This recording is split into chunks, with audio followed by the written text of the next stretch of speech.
नमस्कार। आज के इस विश्लेषण में हम आकर्षण यानी अट्रैक्शन के पीछे के जैविक अर्थशास्त्र को डीपली समझेंगे।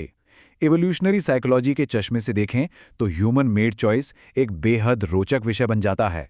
बिना किसी बायस के चलिए उन साइंटिफिक फैक्टर्स को एक्सप्लोर करते हैं जो तय करते हैं कि आखिर लोग एक दूसरे की तरफ अट्रैक्ट होते क्यों हैं। इस पूरे विश्लेषण में हम 5 मुख्य बातों पर फोकस करेंगे। पहला, द एवोल्यूशनरी मेटिंग गेम, फिर पेरेंटल इन्वेस्टमेंट की कॉस्ट्स, उसके बाद महिलाओं और पुरुषों की मेट चॉइसेस और आखिर में इन सब पर कल्चरल माहौल का क्या असर पड़ता है।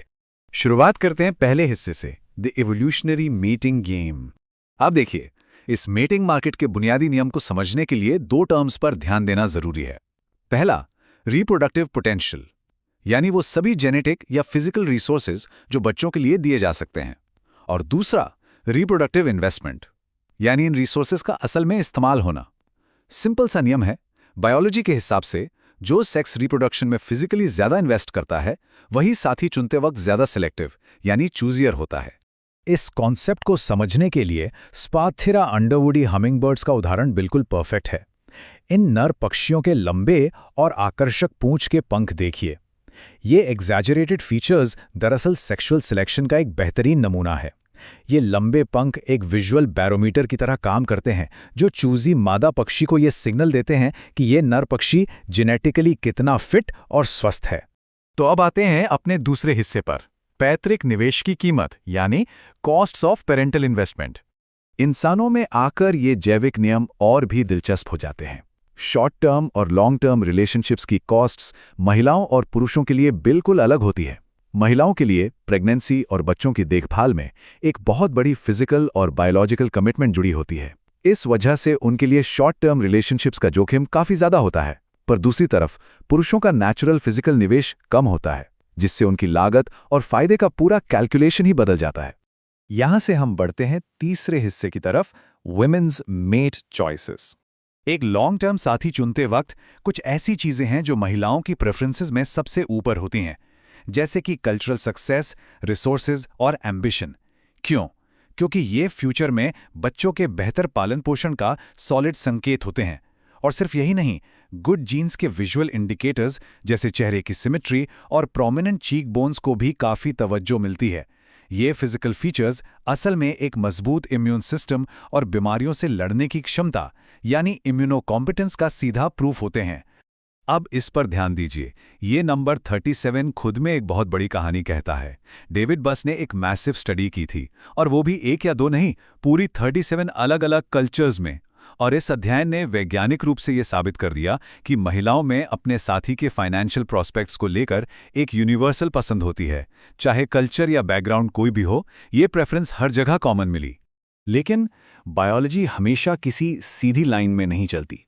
कुछ खास स्थितियों में एक मिक्स्ड स्ट्रैटेजी का इस्तेमाल भी होता है।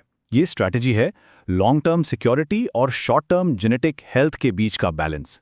रिसर्च ये सजेस्ट करती है कि कुछ महिलाएं ओव्यूलेशन के आसपास एक्स्ट्रा पेयर कॉप्यूलेशंस को चुन सकती हैं। इसका बायोलॉजिकल मकसद आने वाले बच्चों के लिए बेहतर इम्यून सिस्टम वाले जीन्स हासिल करना होता है, जबकि एक लॉन्ग टर्म पार्टनर से उन्हें आर्थिक सुरक्षा और स्टेबिलिटी मिलती रहती है। उसी मिक्स स्ट्रैटेजी का एक डायरेक्ट इम्पैक्ट यहां देख सकते हैं, 10%। अलग अलग मानव समाजों में नॉन पैटर्निटी रेट लगभग 10% आंका गया है, यानी लगभग 10% केसेस में सामाजिक पिता बच्चे का बायोलॉजिकल पिता नहीं होता। अब यहां एक जरूरी बात, एवोल्यूशनरी साइकोलॉजी इस पर कोई मॉरल जजमेंट पास नहीं करती। वो इसे सिर्फ एक स्ट्रेटेजिक मेटिंग बिहेवियर के नेचुरल एवोल्यूशनरी नतीजे के रूप में देखती है। चौथा हिस्सा, अब बात करते हैं मेंस मेट चॉइसेस की, यानी पुरुष क्या ढूंढते हैं। पुरुषों की प्रेफरेंस की बात आए तो फिजिकल अट्रैक्टिवनेस यानी शारीरिक आकर्षण एक मामूली पसंद न होकर एक जरूरत बन जाता है। पर यहां रुककर सोचने वाली बात यह है कि युवा दिखना, लो बीएमआई और बॉडी सिमेट्री ये सब सिर्फ खूबसूरती के खोखले पैमाने बिल्कुल नहीं हैं।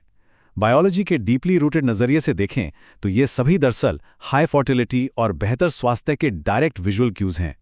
इन लक्षणों की तरफ अट्रैक्ट होना एक स्वस्थ पार्टनर चुनने का हार्ड वायर्ड बायोलॉजिकल तरीका है।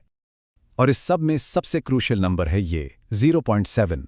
ये वेस्ट टू हिप रेशियो है। दुनिया भर के हर कल्चर में पुरुष 0.7 के इस स्पेसिफिक अनुपात को सबसे ज्यादा आकर्षक मानते हैं। लेकिन इसके पीछे का लॉजिक क्या है? वैज्ञानिक रूप से ये रेशियो महिलाओं की लॉन्ग टर्म रिप्रोडक्टिव वायबिलिटी और उनके स्वास्थ्य का एक बिल्कुल सटीक और क्रॉस कल्चरल इंडिकेटर है, एक ऑनेस्ट बायोलॉजिकल सिग्नल। अब जरा क्लार्क और हैटफील्ड की इस स्टडी के नतीजे देखिए, जो वाकई में आंखें खोलने वाले हैं। जब लोगों से किसी अनजान के साथ कैजुअल सेक्स के लिए पूछा गया, तो नतीजा था 75% पुरुष इसके लिए राजी थे, जबकि 0% महिलाएं। 0। ये बेहद बड़ा गैप हमें साफ दिखाता है कि शॉर्ट टर्म सेक्सुअल वैरायटी को लेकर दोनों जेंडर्स की एवोल्यूशनरी वायरिंग में आखिर कितना बड़ा फर्क है। अब यहां एक छोटा सा ट्विस्ट है। पुरुषों की शॉर्ट टर्म और लॉन्ग टर्म स्ट्रैटेजीज एक दूसरे से एकदम अलग होती हैं। शॉर्ट टर्म में जहां उन्हें बस वैरायटी की तलाश होती है और चूजीनेस बिल्कुल कम होती है, वहीं सीन तब पूरी तरह से पलट जाता है जब बात एक लॉन्ग टर्म रिश्ते में आने की हो। वहां पुरुषों का चूजीनेस लेवल आसमान छूने लगता है। वहां पैटर्निटी सर्टेनिटी सबसे ज्यादा जरूरी हो जाती है, यानी इस बात की 100% गारंटी कि बच्चा उन्हीं का है। आखिर एवोल्यूशन किसी को भी अपने कीमती रिसोर्सेज दूसरे के बच्चे पर खर्च करने के लिए प्रोग्राम नहीं करता। आखिर में चलते हैं 5वें हिस्से पर, द कल्चरल कॉन्टेक्स्ट। इस कल्चरल माहौल को समझने के लिए एक बड़ा ही इंटरेस्टिंग कॉन्सेप्ट है ऑपरेशनल सेक्स रेशियो, या शॉर्ट में OSR। बेसिक भाषा में कहें तो ये किसी आबादी में सेक्सुअली एक्टिव पुरुषों और सेक्सुअली एक्टिव महिलाओं का रेशियो है। और सच मानिए, किसी इलाके के डेमोग्राफिक्स वहां के लोकल डेटिंग मार्केट के रूल्स को पूरी तरह से हिलाकर रख सकती हैं। तो अब हमारे सामने ये बड़ा सवाल आता है, क्या डेटिंग पूल में सप्लाई और डिमांड बदलने से एवोल्यूशन के बनाए हुए नियम भी बदल जाते हैं? सिंपल सा जवाब है हाँ, बिल्कुल। हमारा एनवायरनमेंट, चाहे उसमें साथी आसानी से मिल जाए या मुश्किल से, वो ह्यूमन बिहेवियर को कंप्लीटली रिवायर करने की ताकत रखता है। देखिए, इसको ऐसे समझते हैं, जब किसी सोसाइटी में महिलाओं की संख्या ज्यादा होती है, तब पुरुषों के लिए अपनी शॉर्ट टर्म स्ट्रैटेजीज पर अमल करना काफी आसान हो जाता है। ऐसे माहौल में अक्सर ज्यादा लिबरल विचार, हाई डिवोर्स रेट्स और बच्चों में पिता का फाइनेंशियल और इमोशनल इन्वेस्टमेंट कम देखने को मिलता है। लेकिन इसके बिल्कुल ऑपोजिट, अगर सोसाइटी में पुरुषों की संख्या ज्यादा हो जाए तो कंडीशंस महिलाओं के फेवर में चली जाती हैं। ऐसे में शादियों में कमिटमेंट लेवल बढ़ जाता है और पिता अपनी फैमिली में बहुत ज्यादा इन्वेस्टमेंट करते हैं। हालांकि ये बस नंबर्स का खेल नहीं है, और भी कई कल्चरल फैक्टर्स हैं जो बहुत अहम रोल निभाते हैं, जैसे कि सोशली इम्पोज्ड मोनोगमी, यानी समाज के बनाए नियम जो कहते हैं कि एक ही साथी चुनना है।